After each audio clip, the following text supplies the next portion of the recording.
Hey guys, it's Drake, and today's going to be a video showing the books I've bought in the last couple months. I've had some pretty good luck on used books, and also some good new books have come out, so I was kind of spurred to make this video because of Nate Rankin over at Books You Haven't Read, and I'll link that video here. He has some really good books, so that kind of got me excited to talk about some of the ones that I got. And you'll have to pardon me, I'm recovering from a respiratory illness, so I might have to cough or clear my throat, so just heads up on that. But yeah, so I've just been kicking around. As you can see from what I'm wearing, perhaps I am going back after my summer break to teaching now, so be getting more busy as the next week or so finishes up. But over my summer break, I was able to go to several of my favorite used bookstores. Well, I really have one favorite used bookstore, and then I was able to go to a couple new ones that I had never been to because I went on a trip to see some family. And I'm gonna start with those actually. The books that I got in Illinois. So I was actually lucky enough to find this book here, Women and Men, paperback by Dalkey. And it was relatively cheap compared to what they go for now, but it was in just a small town bookstore in Illinois, and I guess they hadn't updated their prices in maybe 5 to 10 years. So, but I was pretty pleased to find this because these are kind of hard to come by. I do have one of the second printing hardcovers, which isn't nearly as expensive as the first printing, but it's the exact same book, and so it's nice to have a nice Dalkey paperback of that one. And then at my favorite used bookstore, which is Recycled Books and Records in Denton, as you can see here, I got the Penguin edition of Andre Belle's Petersburg. And I just wanted to read out part of the prologue that Belle gives us. Your Excellencies, Eminences, honored citizens, what is our Russian Empire? Our Russian Empire is a geographical entity, which means a part of a certain planet. And the Russian Empire comprises, in the first place, great, little, white, and red Rus; in the second, the realms of Georgia, Poland, Kazan, Astrakhan; in the third, it comprises, but etc., etc., etc. Our Russian Empire consists of many towns and cities, capital, provincial, district, downgraded, and further of the original capital city and the mother of Russian cities. The original capital city is Moscow, and the mother of Russian cities is Kiev. And then he goes on to talk about Petersburg, which is of course the setting of the book. But I just thought that was pretty interesting that he phrased it like that, because, you know, as someone who doesn't know an especially intricate amount about Russia or the USSR, Russian culture, Slavic heritage, it was interesting to see him describe Kiev as the mother of all Russian cities. And in a way, historically it is, but just given the recent, relatively recent 30 years separation between what is Russia and Ukraine, and then this, almost going on 10 years, this war in Ukraine, it just gave me some insight on some of the illogical justifications for the war. But anyway, excuse me. One other book that I have wanted for 6 to 7 years maybe, but just for one reason or another I had never gotten, and I just decided to just put up the money and do it, is the complete novels of Flann O'Brien. And I really do like these Everyman Library editions. I love my copy of the Border Trilogy, all 3 books in one edition, but I have to say I mainly got this so that I could read At Swim Two Birds, but it was just such a good deal for all of his books in one rather than, you know, getting them separately, that I just bought the whole thing. The Third Policeman and then the Dalkey Archive are probably the other 2 that I'm interested in apart from At Swim Two Birds. But one hilarious thing that kind of spurred me to get this book is that one of my coworkers, I found out that he's pretty into reading too, like me, and reads some of the same books. And he had told me, although I can't find the source, but I have no reason to believe it's not accurate, is he told me that Flann O'Brien said about Finnegan's Wake that Hitler got so mad that Finnegan's Wake was written that he invaded Poland in 1939. That's why he decided to start World War II, is because Finnegan's Wake was written. But anyway, someone who can say something like that, like Flann O'Brien, is just so fucking, that's hilarious. So anyway, I was like, well, whatever, you know. I'm gonna be dead someday, might as well read Flann O'Brien. No, but seriously, Swim Two Birds just seems interesting, and oddly enough, I thought Flann O'Brien was an older writer. I didn't realize how recent he was. I guess I just kind of assumed he was born in the late 1800s, like late 1800s after Joyce, but he was born like, you know, in the 1900s, I think, what, 1909 or something. Let me see. One nice thing about these Everyman's Library editions is that they usually have a chronology of the writers, so very nicely it will tell me. Yeah, 1911, Brian O'Nolan, born 5th of October 1911 in Strabane, Ulster, Ireland. Speaking of that, I want to get the Annals of Ulster because it has some information on the heathen invasions of Ireland. But yeah, 1911, so that means he was around the same time as Arno Schmidt, St. Cuthie, William Goyen, so on. About 10 years after Hart Crane and Faulkner, but 30 years after Joyce, so that's a pretty significant gap. And then moving on to another book, one of my currently reading books, which I have others that I didn't include here because I didn't just buy them, but I'm planning on making a separate video on those. A couple of the books that I read recently, 2 in preparation for classes I'm going to teach. The Great Gatsby, I reread it, and it was interesting to reread because it's been about 10 years since I read it. And then I read The Crucible by Arthur Miller, which I had never read actually. The only play I had read of his is Death of a Salesman. But I was very pleased with The Crucible, and I think partially it helped that I had done so much research into the McCarthy era, the era of the Senator Joseph McCarthy. So anyway, I'll talk about those, and then a couple other books. But anyway, what I have here is one that was just put out, and I highly recommend getting it. It is Brenner by Hermann Berger, translated by Adrian Nathan West, who I'm fairly certain is the one translating Michael de Palol, so, which is coming out from Dalkey Archive. Pre-order that. Pre-order it. Also, Solenoid is coming out by Cartarescu.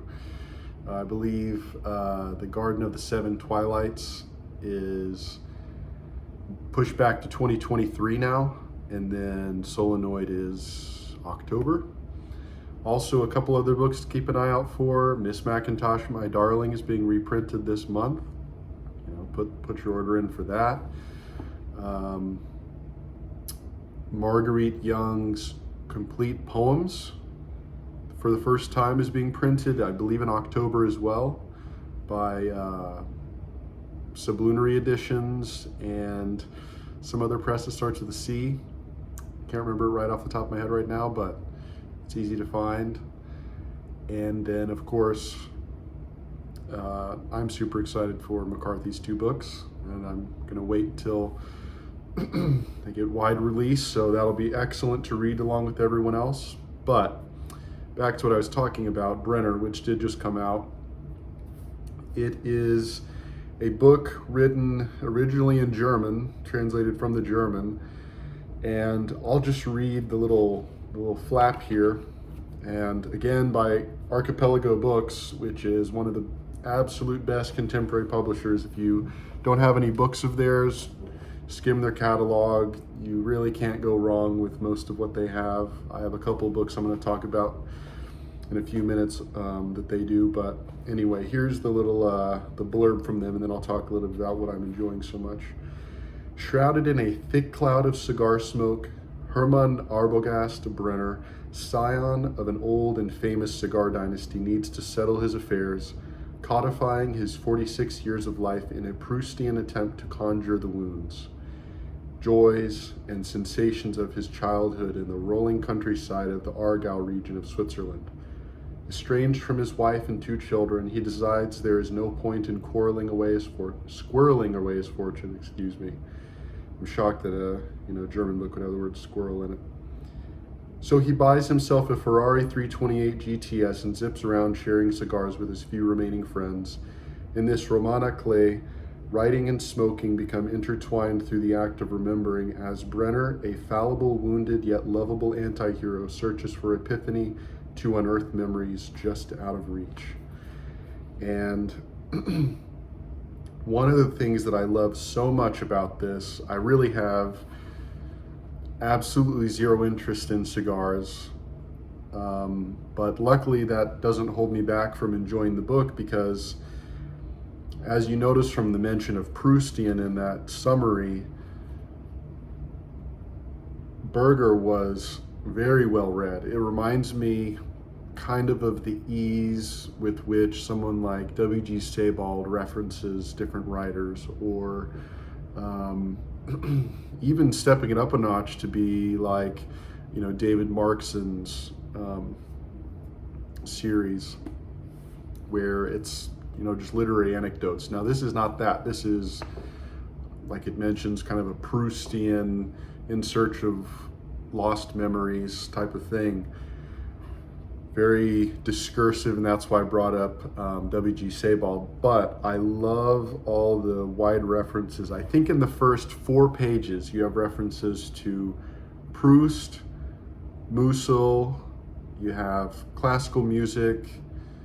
There are a lot of references to this guy's childhood, which I believe he grew up, just post World War II, so that would be the toys of that time, and yeah, it's just excellent. And the translation, I've read other translations from this guy. This guy also did When We Cease to Understand the World, an excellent job there, and in the same kind of just easily cultural style, but he modifies it here to fit, I assume, with Hermann Berger's style.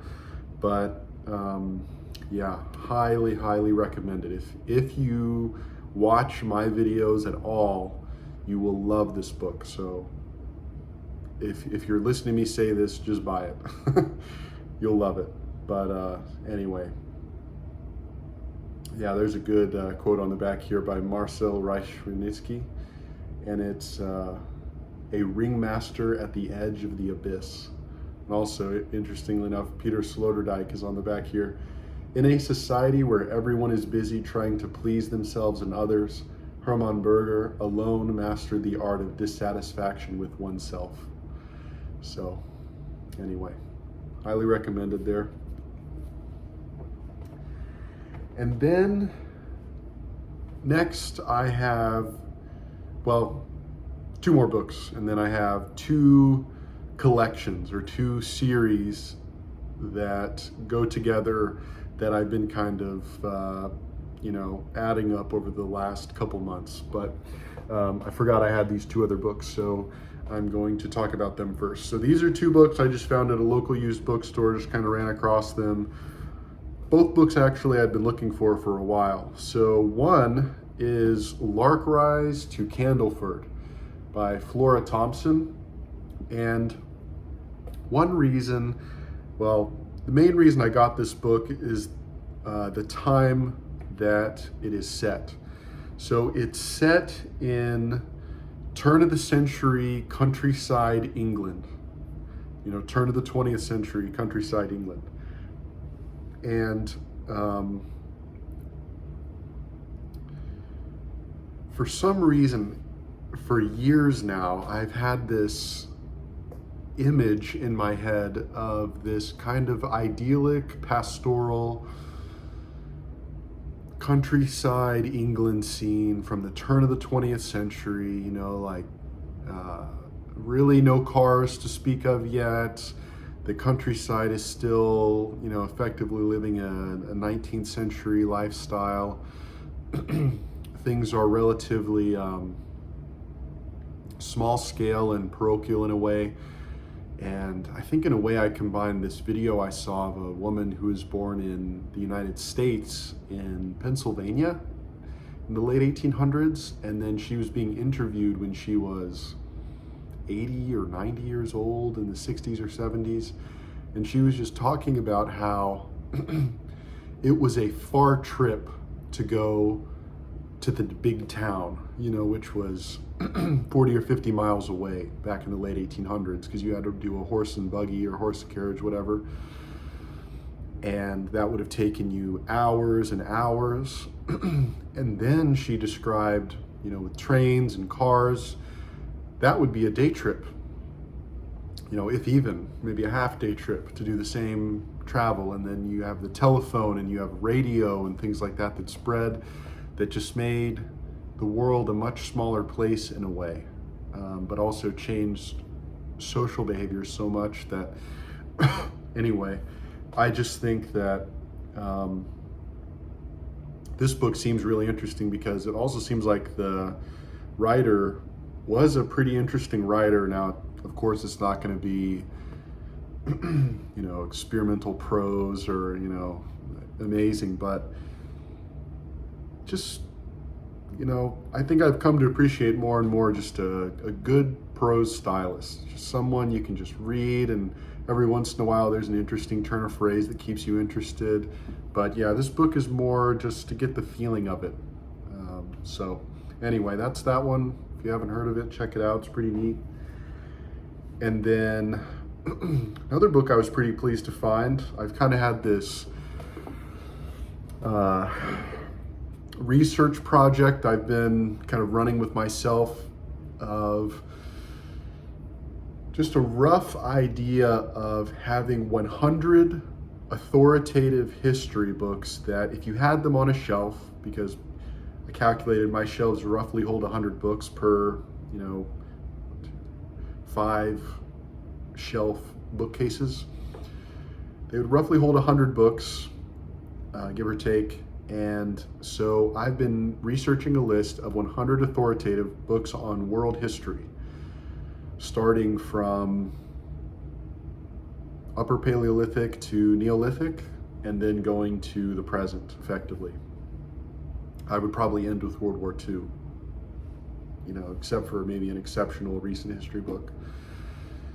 And the whole world, been looking at, you know, of course, Western history, pre-Columbian, Americas, Africa, Asia, you name it. And one of the books that I was looking for, because it is one of the earliest Japanese works, is Kojiki. And this one's kind of neat because it's the University of Tokyo Press. So as far as I can tell, it came from Tokyo because it has the 5,500 yen on the back, and then it has a book, excuse me, a bookmark in it that looks like a receipt of some kind from Tokyo. But yeah, so pretty pleased to find this. This is like a crazy, like, you know, books when they get old enough and when they get, especially from a, you know, maybe closest to Western culture, when it's a non-Western culture book that's old, it is just the craziest thing ever. There's one book I've been meaning to talk about that I found whenever that guy won the Nobel, Abdul Razak Gurn, however you say it. He didn't seem especially interesting to me, but I found another Tanzanian writer, excuse me, another Tanzanian writer who it's that way, where it's apparently the only novel written about pre-European African society by someone who lived it. It was published first finished in 1945, but by that time the writer, I think, was 60 or, you know, fairly old, and he was trying to preserve the traditions of his homeland that were disappearing. And anyway, I won't give more into it because I'm planning on doing a whole review on it. But anyway, so it is just the craziest book to read. Like, every sentence is just kind of unbelievable, but in an amazing way. So anyway, Kojiki is kind of like that. It is just kind of mind-bending to read. All right, so with those kind of spread out used books out of the way, I'm going to talk about one of the first collections or series that I've been putting together. And this comes from my interest in history. I really think my love of literature originated in my love of history. Because, you know, ever since I can remember, I've loved history. I remember asking my little brother, I think I was 7, asking my brother, you know, what happened in the 1800s. And I was imagining the Civil War and things like that. And so, having been interested in Rome for a while, but not really being very well read in it, and while the Roman Empire is almost easier to be interested in because it's flashy and you have the crazy emperors and then you have the good emperors, and it's almost more simple to read about because you just have an emperor and then you have the armies and, you know, it's at the height of its power. And, you know, that's all interesting stuff, but in a way, I am more interested in the Republic because the Republic was much older, and in a way, I think the Empire was almost a slide back from the heights of the Republic because, especially looking at it from a modern, you know, American perspective, I think it's justifiable to say that a republic is more desirable than an autocratic emperor who has sole control, and it's kind of, you know, stupidly passed down through bloodline or whatever, or, you know, adopted children. And at least the republic has more finesse and it's more clever.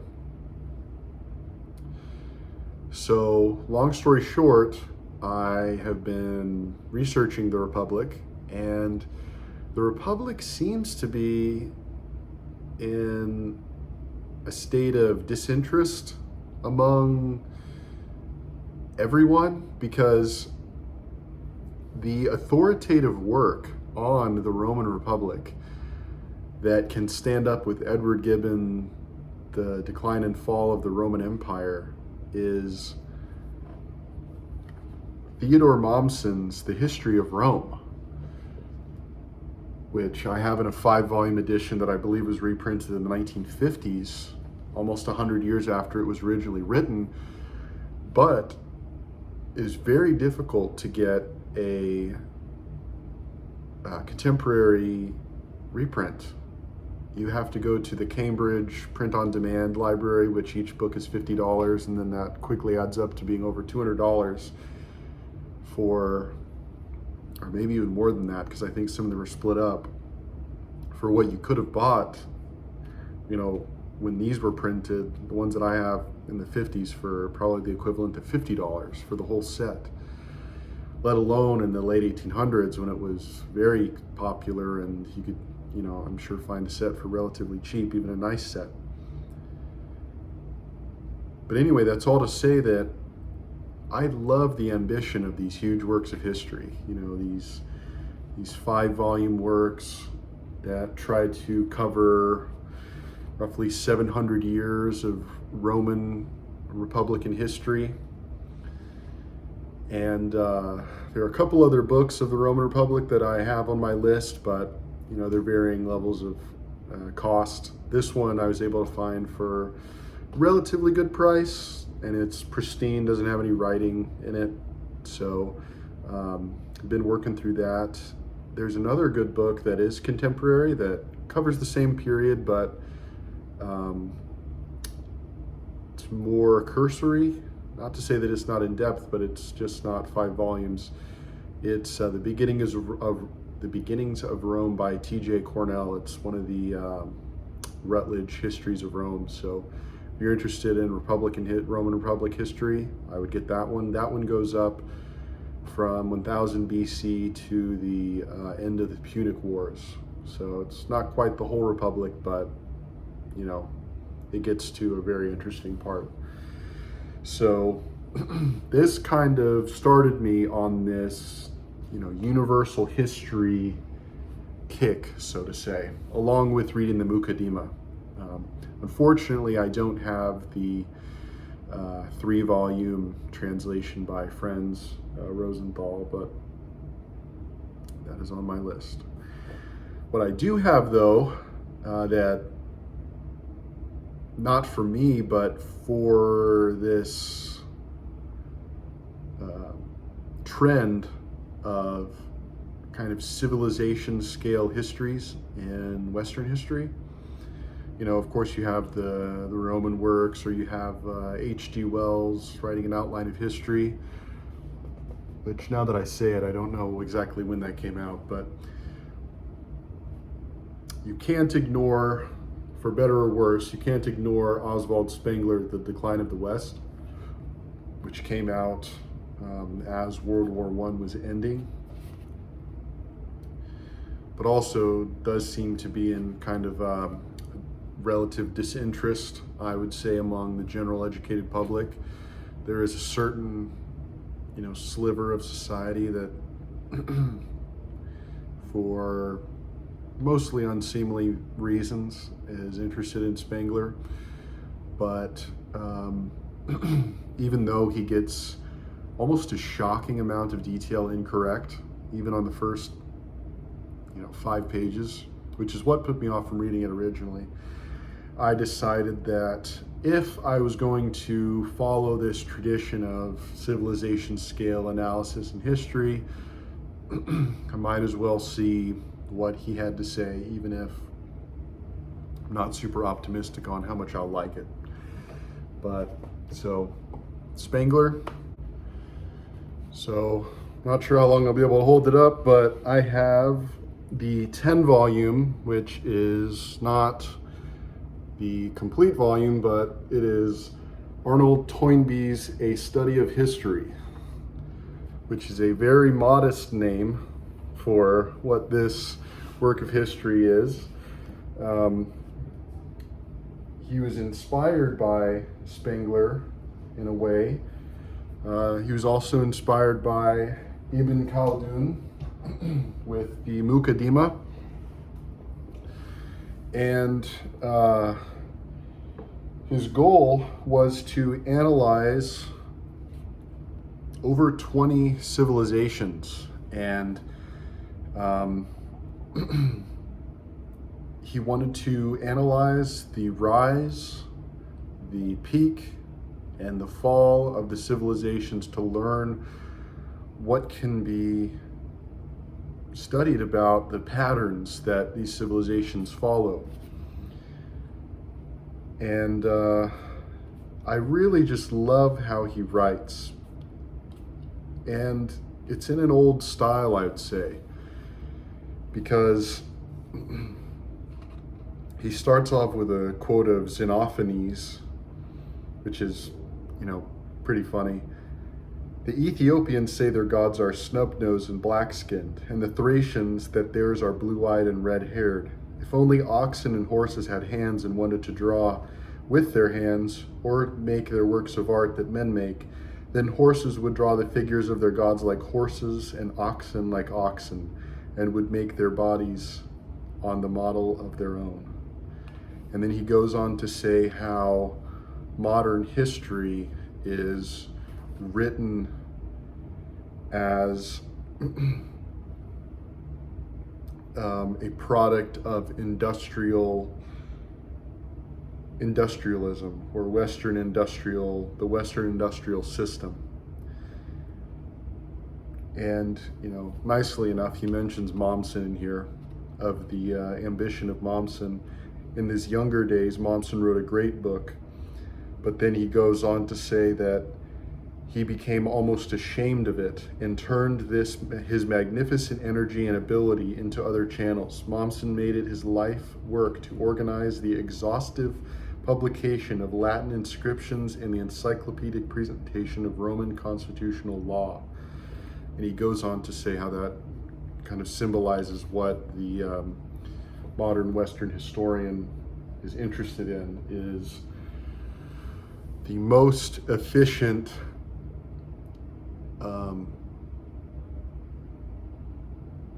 use of available resources, historical resources. And he brings up the difference between the study of the Ptolemaic Empire, and then the Seleucid Empire. When the Seleucid Empire was more consequential for world history, it just so happens that Egypt is dry, so we have more records of the Ptolemaic Empire.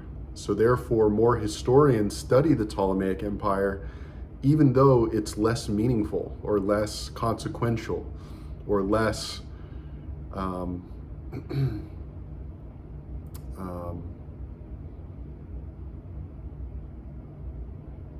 less advantageous for the whole of humanity to spend so much effort studying that as a society.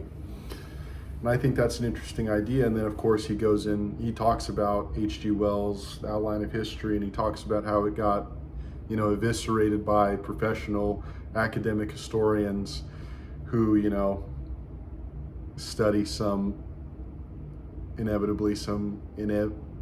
just hyper minute thing that no one actually cares about. While maybe writing a popular history of the Roman Empire or something, the 10th popular history of the Roman Empire, or the 20th biography of Caesar. But I added that. He didn't say that. But it is hilarious, and that's something I've thought about before, is like, why don't we have more histories of pre-European Africa? Why do we have so many histories of the Russian Revolution and the American Civil War and the Cold War and all this stuff that have just unbelievable numbers of books that nobody reads? And we don't have, I found one book on the Abbasid Caliphate, without which we wouldn't have the Renaissance. One book, one survey, I think published by Cambridge last year. That's another one of these where it's like, wait a minute, how many books do we have on World War II? Now, I would say World War II might be the most consequential point in history going forward. But the Abbasid Caliphate, most people don't even know what that is. And it's just unforgivable. But anyway, so that is one collection of books, this civilization scale study. And then, of course, you have Joseph Tainter, but I've had that one for a while, and I think I've talked about it before on here, so that's somewhere else. But these are ones that I just happened to come by. And then, yeah, the only one I'm missing really is Ibn Khaldun's Muqaddimah, the unabridged. I have the abridged version, and it's fascinating to read. He was contemporary with Chaucer, but he was writing works of analytical history and philosophy of history that weren't equaled until the, late 1800s at the earliest, which is, just unbelievable. And then, yeah, my last kind of set or collection or theme that I'm working on is literature from Yugoslavia, or former Yugoslavia. And one book that's not new, but I just wanted to talk about because I love it so much, is the poems of Edvard Kozbek, Nothing is Lost, who just has some of the most beautiful poems. Let's see, there's one. Yeah, this one is just awesome. It's called Drunk with Change, I Lie on the Ground.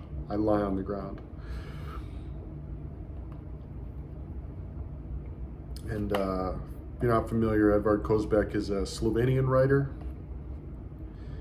and I'd highly recommend looking into him.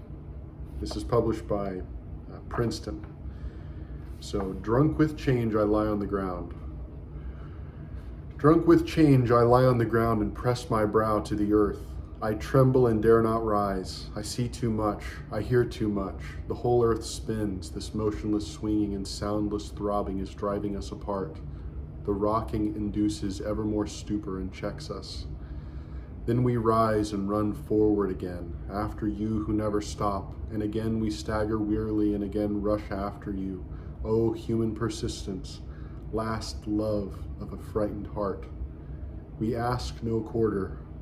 Comrades, we must just hold fast and never let go.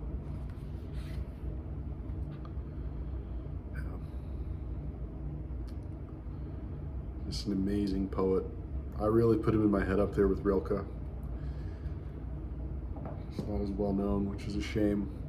But that kind of gives you an idea of what this next theme is going to be about. It's just, I tried to look for books that are translated, but the best books written in a country that comprised Yugoslavia, whether it was written when Yugoslavia was intact or afterwards. And one that I've had on my list for a while is Ivo Andrić, The Bridge on the Drina. And these I'm going to go kind of quickly because I've already made a pretty long video, but I plan on reading these and making a video about Yugoslavian literature. I watched that 3-part BBC documentary that was made in the 90s about the fall of Yugoslavia, and it's just unbelievable. Because I was born right when really the main fighting ended, right when the main peace treaties came out. So I didn't have the opportunity to see what was going on as it went on. So everything I found out was kind of secondhand, and I really just put in the effort to go look into it and find more about it. So this is my effort to find out the heart of what it really was that first brought Yugoslavia together upon the dissolution of the Austro-Hungarian Empire, which of course, Serbians caused World War I in a way. They were the initiating factor, which is kind of fascinating in and of itself. But so we have The Bridge on the Drina. We have The Book of Blam by Alexander Tishma. Not sure if I'm saying that right. I'm trying my best. This is the first in a trilogy published by NYRB Classics. And this book is about you can tell the Book of Blam, the Book of Job. It's a modern day retelling of the Book of Job, and it's after World War II, and he deals with surviving what it was the Holocaust in Yugoslavia. You might know that there was a Serbo-Croatian fascist group that took over the Ustasha and had their own problems. And then I have Houses by Borislav Pekic, which is about an architect who kind of as a mirror to Don Quixote, retreats from the world instead of going into the world. So that's even kind of a funny inversion, a funny irony. So I was interested in this one. This guy has several other books that aren't translated, some pretty fascinating ones. I think The Golden Fleece is the one that one of my Serbian friends mentioned. We have, oh yeah, and another thing, if you're reading a book of poetry written in a Serbo-Croatian language and it doesn't have a preface by Charles Simic, is it even worth reading? That's a question you have to ask yourself, because that book by Edvard Kozbek, forward by Charles Simic, Vasco Popa, selected and translated by Charles Simic. So this guy's a Serbian poet from around the same time as Kozbek, actually. I'm not sure if they met, but yeah, Vasco Popa, fascinating poet. And then we have two more, the last two, and then the video's over. We have Lojze Kovacic. Not sure if I'm saying that right. These languages are pretty difficult for me to gather the pronunciation, but this is translated from Slovenian. It's Newcomers, published by Archipelago Press, Archipelago Books.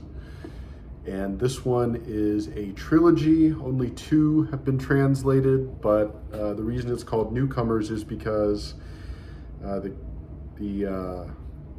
author, well, it's a fictional writing, but it maps directly onto what happened to the author.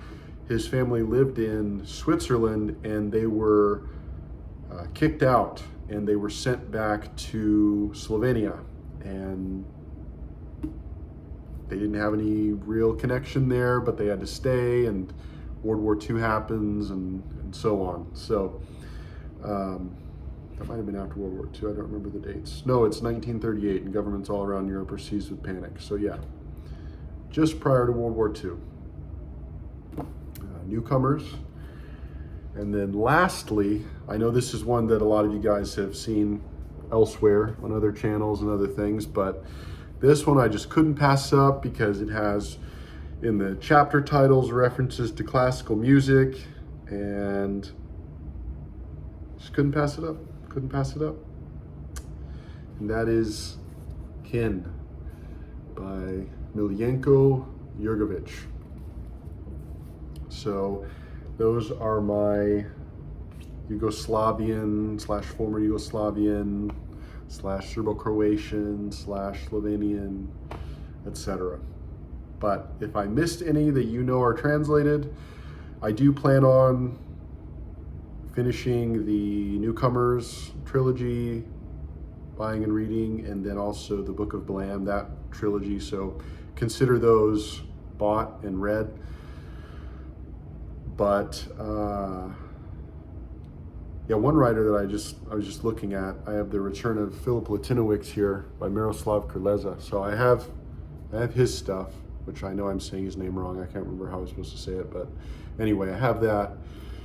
So he's one writer I do have, but and have enjoyed. But yeah, I know this was a long one, but I've just been extremely lucky lately and been kind of allocating my resources better in the industrial systematic way. So I've been able to get some pretty good books. But yeah, let me know what you think about the books I got. Please, if you're inspired or interested in any of these books, make your own version of this video if you have got some books, interesting books lately. Sorry that I had so many verbal mistakes here. This illness has gotten to me, but anyway, death is a gang, boss.